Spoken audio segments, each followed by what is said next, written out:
En esta mañana les traigo un sermón acerca de la palabra de Dios en Marcos capítulo 10, los versículos del 46 al 52. Pero antes de entrar al pasaje, les quiero decir que en estos tiempos, o sea, todos los pastores, todos los internos, los residentes, inclusive nosotros los pantadores en Camagüey, estamos muy apegados a lo que dice la Escritura acerca de estudiar la palabra de Dios para poder predicársela a las congregaciones. Y en estos estudios he tenido que estudiar mucho acerca de significados de palabras, donde en la teología nos explica más cómo debemos ser nosotros y cómo es nuestro Señor y Salvador. Y dentro de las cosas que tuve que estudiar fue la definición de misericordia, donde tuve que buscar el significado que le damos nosotros en español a dicha palabra, que representa mucho para nosotros. Y cuando fui al diccionario de la Real Academia Española, misericordia significa inclinación a sentir compasión por los que sufren y ofrecerles ayuda. Otra manera de decirlo sería compasión hacia la persona miserable o hacia la persona desdichada. Y esta definición yo quiero que la tengan en mente porque en el pasaje que veremos ahora en Marcos capítulo 10, versículos del 46 al 52, vamos a ver una demostración completamente perfecta de lo que es misericordia para nosotros. Así que le invito, Marcos capítulo 10, los versículos del 46 al 52. Y dice así la palabra de nuestro Señor. Entonces vinieron a Jericó, y al salir de Jericó, Jesucristo y sus discípulos y una gran multitud, Bartimeo el ciego, hijo de Timeo, estaba sentado junto al camino mendigando. Y oyendo que era Jesús Nazareno, comenzó a dar voces y a decir: Jesús, hijo de David, ten misericordia de mí. Y muchos le reprendían para que callase, pero él clamaba mucho más: Hijo de David, ten misericordia de mí. Entonces Jesús, deteniéndose, mandó a llamarle. Y llamaron al ciego diciéndole: ten confianza, levántate, te llama. Entonces él arrojando su capa, se levantó y vino a Jesús. Respondiendo Jesús le dijo: ¿qué quieres que te haga? Y el ciego le dijo: Maestro, que recobre la vista. Y Jesús le dijo: vete, tu fe te ha salvado. Y enseguida recobró la vista y seguía a Jesús en el camino. Oremos en esta mañana. Padre, Señor, te damos gracias. Te damos gracias por tu Hijo Jesucristo y la obra redentora puesta a nuestro favor, Señor. Gracias te damos por tu maravillosa misericordia y por tu gracia. Ayúdame ahora a ser un canal de comunicación de tu palabra, Señor. Que sea tu palabra la que tu iglesia reciba hoy para su edificación y su santificación. Oramos en el nombre de tu Hijo Jesús. Amén. Hermanos, la idea más importante y esencial que tenemos en este pasaje en la mañana de hoy es que Jesús, el Hijo de David, muestra misericordia a aquel que con fe cree en Él. Jesús, el Hijo de David, muestra misericordia a aquel que con fe cree en Él. Y aunque veremos este pasaje en 3 secciones, quiero darle un poco de contexto porque no estamos dando continuamente el Evangelio de Marcos ahora mismo aquí en la iglesia. Recordemos que Jesús vino a hacer un ministerio terrenal que duró 3 años. Y al principio de su ministerio, Él estaba tratando de presentar una y otra vez con su enseñanza y con manifestaciones milagrosas de sanidades de que Él verdaderamente era el Mesías, era el Hijo de Dios. Pero en algún punto de su ministerio, ya Él le pregunta a sus discípulos: ¿quiénes dicen ustedes que soy yo? Y Pedro le dice: tú eres el Cristo. Y a partir de ese momento, el orden del ministerio cambia. Ya no tiene que haber sanidades, ya no tiene que haber más demostración, sino que está caminando en pos de llegar a Jerusalén para cumplir con lo que tenía que venir a cumplir, su muerte y su resurrección. Y una y otra vez les estaba enseñando a sus discípulos: yo he venido para morir y resucitar. Ahora, este pasaje que estamos viendo en esta mañana ya está en esta parte de la sección. De hecho, el pasaje posterior que viene a este es la entrada en Jerusalén, donde Jesucristo es aclamado como el Rey. Y entonces pudiéramos preguntarnos nosotros: bueno, si ya no hacía falta en este momento demostrar con sanidades, con hechos y con milagros, ¿por qué Marcos, el autor de este evangelio, nos está poniendo este pasaje de esta obra milagrosa aquí? Y eso es una de las cosas que veremos en esta mañana. En el primer punto que vamos a estar viendo, los versículos del 46 al 48, vamos a ver un clamor genuino por la misericordia hacia quien podía dar la misericordia, Jesús, el Hijo de David. Si vemos a partir del versículo 46, Marcos nos introduce este pasaje diciendo que vinieron de otro lugar y llegaron a la ciudad de Jericó. Jericó, una de las ciudades importantes, tenemos un pasaje muy fuerte en el Antiguo Testamento acerca de lo que Dios hizo en Jericó, pero era una ciudad de paso en el camino de Jesús hacia Jerusalén. De hecho, actualmente Jericó y Jerusalén lo que tienen de distancia son 25 kilómetros. Así que ya Jesús estaba muy próximo a entrar a Jerusalén. Marcos no nos quiere profundizar qué pasó en Jericó, qué hizo en Jericó. A la vez, lo que nos quiere profundizar es qué pasó en el camino saliendo de Jericó. Dice la palabra, entonces vinieron a Jericó y al salir de Jericó Jesús, sus discípulos y una gran multitud estaba saliendo de Jericó por el camino. Y Marco ahora, el autor del Evangelio, nos deposita nuestra mirada en un punto específico. Nos dice, Bartimeo el ciego, hijo de Timeo, estaba sentado junto al camino mendigando. Hermanos, nosotros pudiéramos oír esta frase y decir, bueno, un ciego que estaba junto al camino y estaba mendigando y bueno, no sé por qué Marco a lo mejor nos está poniendo esto aquí, pero tenemos que entender la cultura del momento y por qué Marco nos está haciendo este enfoque. Primeramente, en la cultura de la época, ser ciego era ser sinónimo de alguien que estaba bajo una maldición de Dios. No sé si se acuerdan el otro pasaje cuando hay un ciego de nacimiento y los discípulos le preguntan a Jesús, ¿quién pecó? Si este o sus padres para que él naciera ciego. Entonces, la cultura del momento, una persona ciega era una persona que estaba bajo la maldición de Dios. Estaba completamente aislado de toda la sociedad, no podía tener familia, no podía tener trabajo. Y de hecho, es por eso que nos los encontramos al camino, al lateral del camino, mendigando.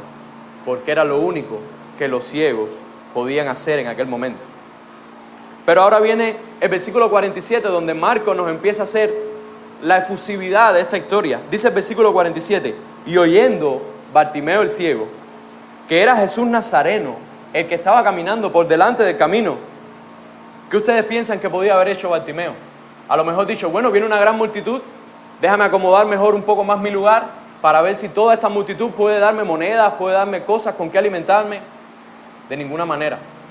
Bartimeo lo primero que pensó y lo primero que salió de sus labios cuando sabía que Jesús Nazareno era el que estaba transitando por aquel camino fue decir, Jesús, Hijo de David, ten misericordia de mí.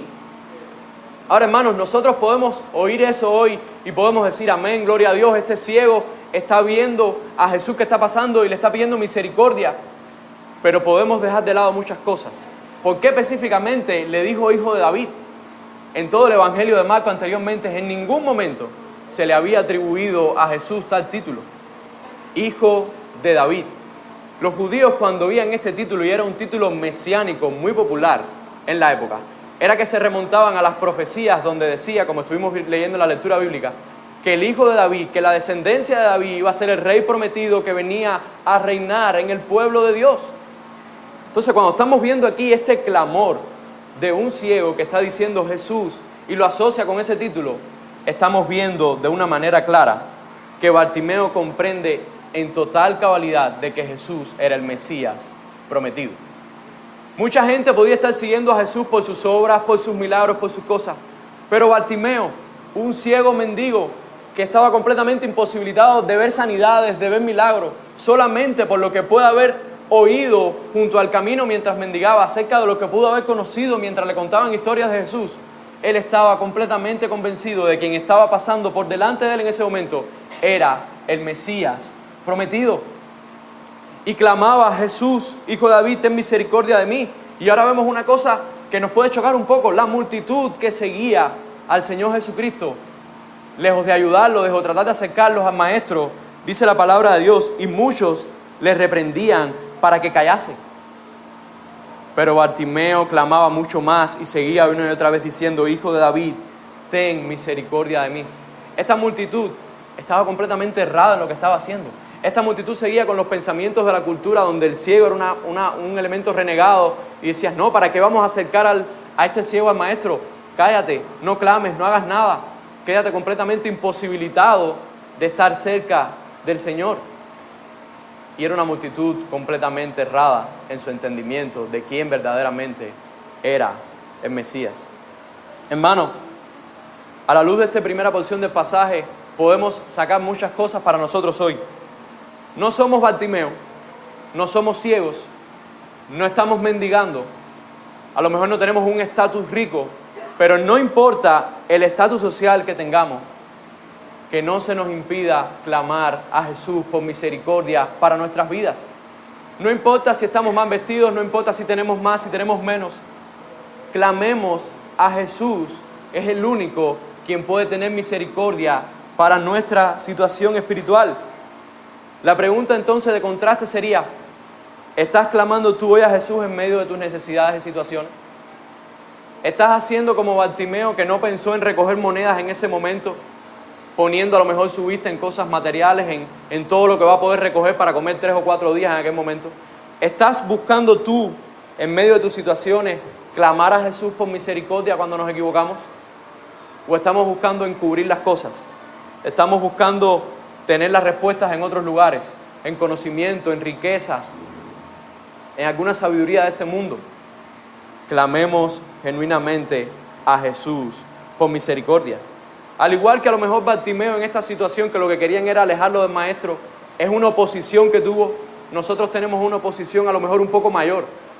A nosotros se nos oponen constantemente por clamar a Jesús por misericordia y por dar a conocer a Jesús a este mundo para que otros conscientemente clamen a Jesús por su misericordia, para que sean salvados. Y siempre vamos a tener esa oposición. Pero ¿saben qué? Debemos hacer una cosa muy similar a Bartimeo. Mientras más oposición tengamos, más clamor, más predicación de la palabra, más evangelización a todos los que conocemos para que lleguen a Jesús, el que hace misericordia completamente, hermanos. Ahora, en la segunda parte del sermón, los versículos del 49 al 50, vamos a ver cómo Jesús hace un llamado a Bartimeo al escuchar su clamor y cómo reacciona Bartimeo cuando le hacen el llamado. En el versículo 49 dice la palabra: entonces Jesús, deteniéndose, mandó a llamarle. Hermanos, recuerden que Jesús estaba en su pleno ministerio, que Jesús tenía una obra redentora inmensa que cumplir, donde cuando Él se diera en la cruz, iba a rescatar a muchos, iba a rescatar a todos los que creyeran en Él. Ahora bien, aún en medio de esta gran obra, de este gran movimiento que Él tenía que seguir diciendo a Jerusalén, Marcos nos dice en el Evangelio que Jesús, en medio de esa multitud, yendo a cumplir ese plan soberano, se detiene por un instante a escuchar el clamor de Bartimeo. Recordemos, hermanos, que los hebreos son más o menos parecidos mucho a los latinos. Ustedes se imaginan Jesús, una multitud, y yendo por un camino. No son como nuestros queridos hermanos ingleses, que son silenciosos, son pausados, van todos en orden. No, posiblemente fuera como nosotros cuando yéramos 40 o 50 gente por una calle, mucha bulla, mucho tumulto. En medio de eso, Bartimeo clamando, y aún así el Señor oye aquel clamor y se detiene. Y no solamente se detiene a escucharlo, sino que manda a llamar a esa persona que está afligida y que está clamando por misericordia. Ahora bien, si vemos también en el mismo versículo 47, vamos a ver un contraste total de la multitud. La propia multitud que le estaba diciendo a Bartimeo: no clames, quédate aquí. Ahora, cuando Jesús lo llama, sí le abre las puertas y dice: mira, sí te llamó, ten confianza, coge fuerza que te está llamando.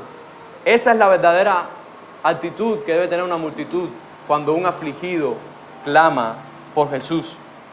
Ahora bien, el versículo 50 nos da la reacción de Bartimeo al llamado de quien él entendía que era el Mesías prometido. Dice el versículo 50: él entonces, arrojando su capa, se levantó y vino a Jesús. Otras traducciones dice saltó completamente. Nosotros a lo mejor no tenemos la experiencia de estar ciego completamente, pero imagínense por un momento cerrar sus ojos, estar sentados a la vereda de un camino en medio de una gran multitud. No había bastón, no había perro guía, no había nada, y saltar de repente y empezar a buscar a quien te está llamando. Bartimeo dejó completamente toda su imposibilidad, todas sus cosas, por tal de ir al llamado que le estaba haciendo Jesús. Y no solamente ese salto que está dando, sin completamente ninguna guía o asistencia para ayudarse, sino que dice el versículo 50, que arrojó su capa. Ahora, igual, nosotros pudiéramos leerlo y decir, bueno, arrojó su capa y saltó y fue al llamado de Jesús, y qué bueno, y no entendemos el contenido, el contexto cultural que significa la capa en ese momento. La capa era lo que usaban los viajeros para resguardarse del frío. Generalmente las personas ricas tenían 2 capas, pero para Bartimeo, ciego, mendigo, que no tenía ninguna posesión, no tenía casa, no tenía lugar donde dormir, su capa lo era todo. Su capa era con lo que se cubría de noche, su capa era lo que extendía en el camino para que le cayeran las monedas, su capa era su única posesión en este mundo.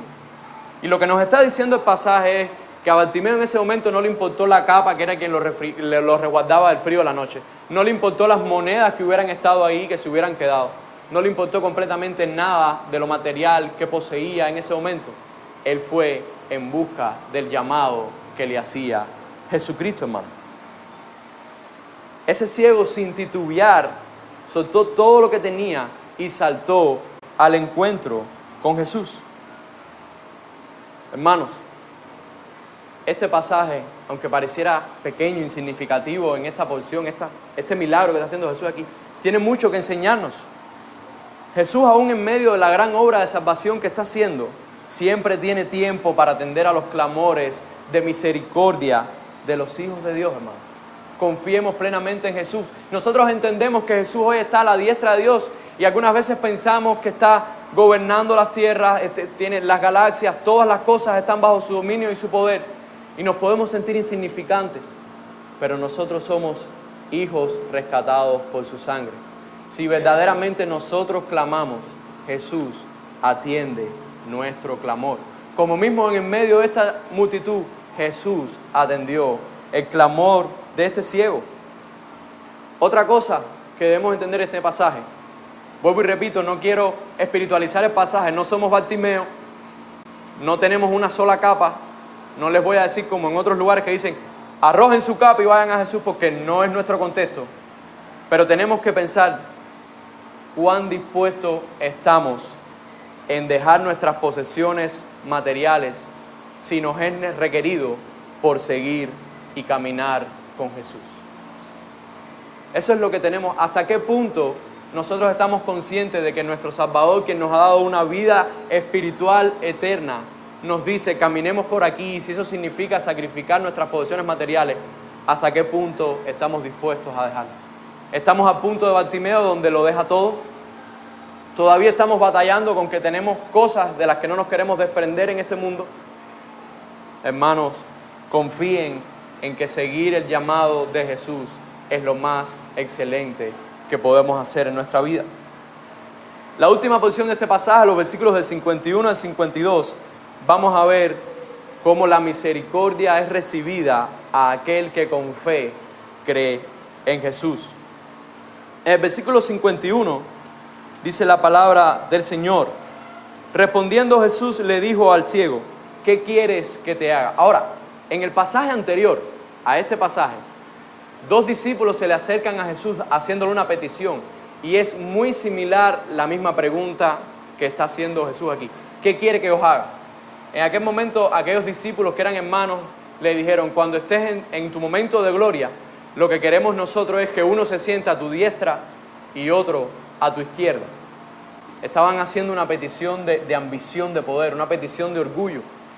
Y si van al pasaje anterior pueden ver cómo Jesús les negó completamente la petición y les enseñó que lo primero que hay que hacer, si verdaderamente quieres subir, es servir. Verdaderamente el que liderea es el siervo.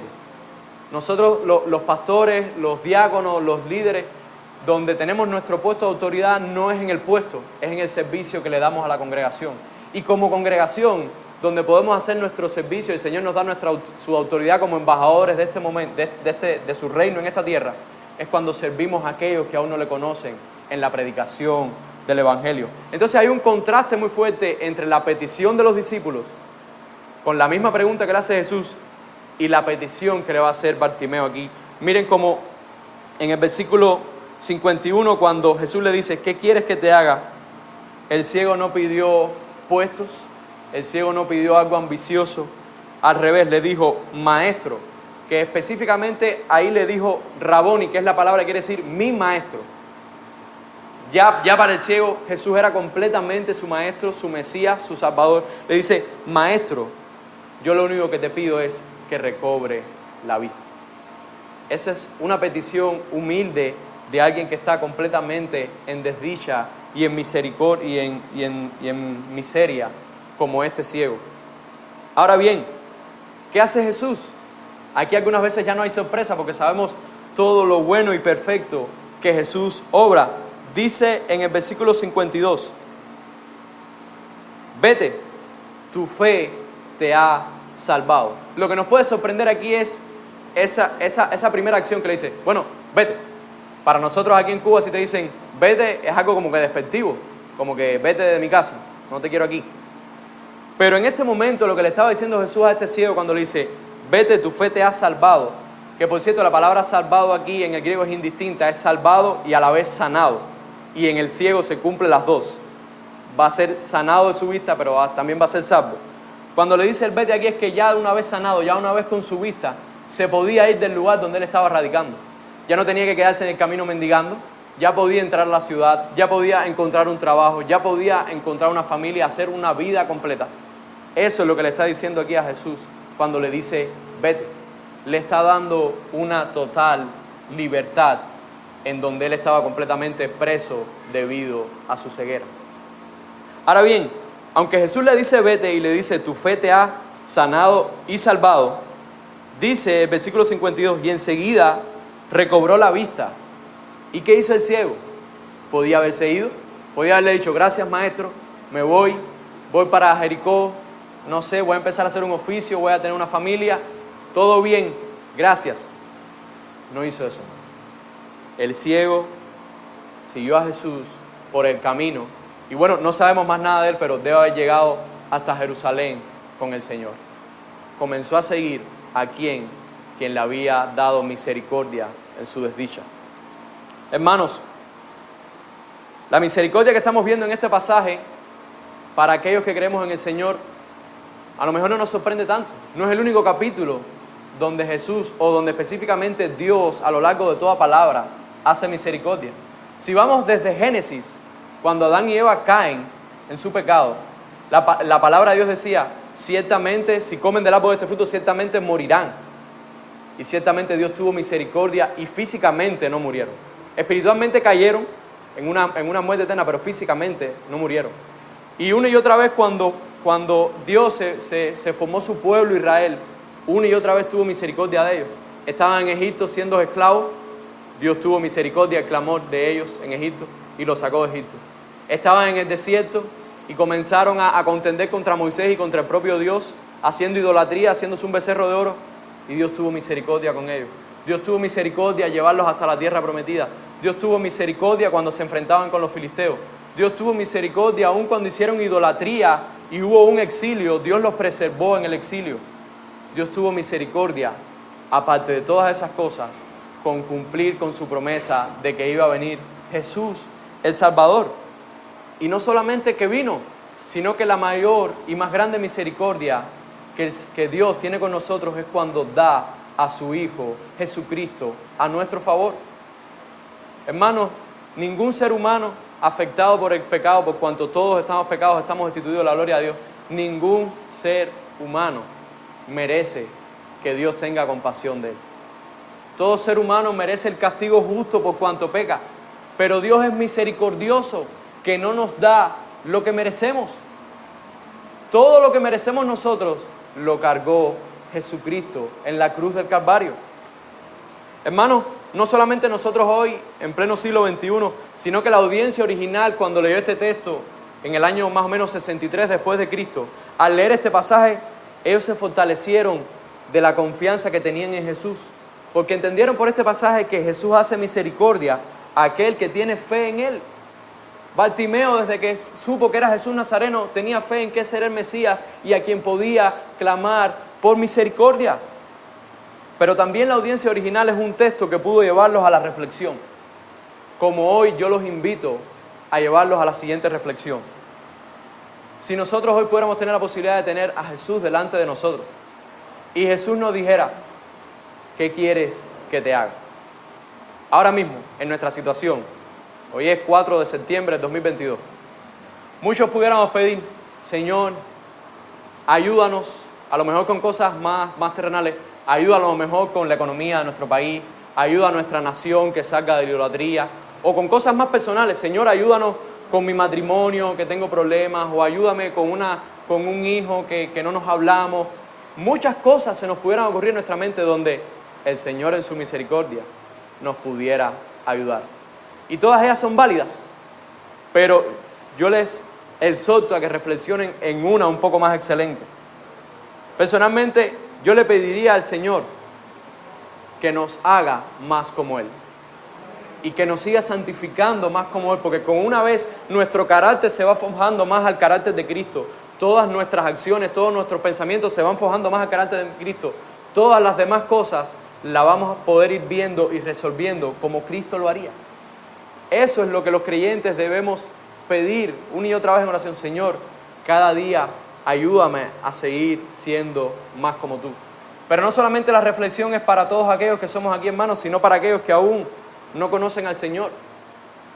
¿Qué pudiera pedir un no creyente si Jesús se le parara delante y le dijera, ¿qué quieres que te haga? Lo que un no creyente, lo mejor que pudiera pedirle al Señor es que le muestre el camino de salvación a través de un sacrificio. Que le abra los ojos espirituales que están completamente cerrados en su desdicha, para que puedan ver la situación de su vida y crean en Jesús como su Salvador. Hermanos y amigos que nos visitas en esta mañana, Jesús, a los que tienen fe en Él, hace la obra misericordiosa más grande que este mundo haya visto. En medio de nuestra ceguera espiritual y en nuestra propia condición de miseria, Él nos abre los ojos. Podemos ver nuestro estado, nuestra propia condición, y también podemos contemplar cómo Él carga con nuestros pecados y con nuestra culpa, para que nosotros podamos presentarnos delante del Padre limpios y completamente sin manchas. Si verdaderamente eres creyente hoy y crees en Jesús y puedes ver esto, lo único que se nos ocurre hacer es darle gracias y darle exaltación a nuestro Señor Jesucristo, nuestro Salvador. Demos gracias por siempre y siempre por su misericordia para con nosotros. Una y otra vez eso tiene que estar en nuestro día. Sé que damos gracias por otro día más de vida y porque respiramos y porque nos sostienes aún en medio de salud y en enfermedades, pero eso son gracias secundarias. La principal es que día tras día Él tiene misericordia de nosotros. Él tiene misericordia de todos aquellos pecados que aún en nuestro cuerpo pecaminoso hacemos día tras día. Él es misericordioso con nosotros. Hermanos, sigamos a Jesús como manera de agradecimiento a su misericordia.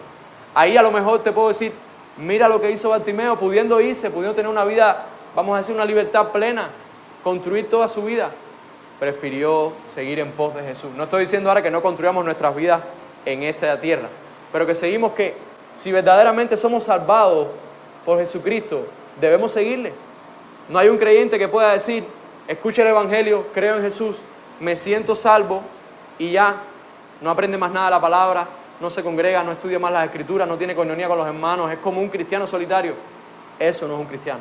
No hay manera de que si verdaderamente tú has sido afectado por la misericordia y la salvación que te ha dado el Señor, tú no sigas a tu Salvador hasta que Él venga a buscarnos. Hermanos, concluyo en esta mañana volviendo a la definición que les di al principio de misericordia. Esa es una definición genérica que hay en el diccionario, pero nosotros sabemos que existe una misericordia un poco más específica que es completamente inherente a Dios, como ser perfecto que es. Él tiene misericordia divina. Y la misericordia divina podemos definirla de la siguiente manera: Dios, movido a compasión hacia la desdicha de la humanidad, perdona los pecados de aquellos que creen en su Hijo Jesucristo, el cual recibió el justo castigo que se le debía dar. Esa misericordia solo la puede tener Dios. Nosotros no podemos tener compasión por los pecados de otros y dar nuestra propia vida o la vida de algún ser querido por eso. Esa misericordia divina solamente la tiene el soberano eterno por cada uno de nosotros, hermanos. Recuerde Jesús, el Hijo de David, muestra misericordia a aquel que con fe cree en Él. Oremos en esta mañana. Padre, te damos gracias. Te damos gracias una y otra vez a lo largo de nuestras vidas, Señor, por tu misericordia, Señor, por habernos quitado el justo castigo que merecemos por cuanto hemos pecado y rebelado contra ti, Señor. Gracias por esa misericordia y gracias también por lo que nos otorgaste en tu gracia divina al hacernos hijos tuyos, Señor. Ayúdanos ahora a no solamente entender esto, a no solamente creerlo, sino también aplicarlo en nuestras vidas, Señor. A contarle a otros de la gran obra misericordiosa que has hecho en la cruz del Calvario por pecadores, Señor. Ese es nuestro anhelo en esta mañana. En el nombre de tu Hijo Jesús. Amén.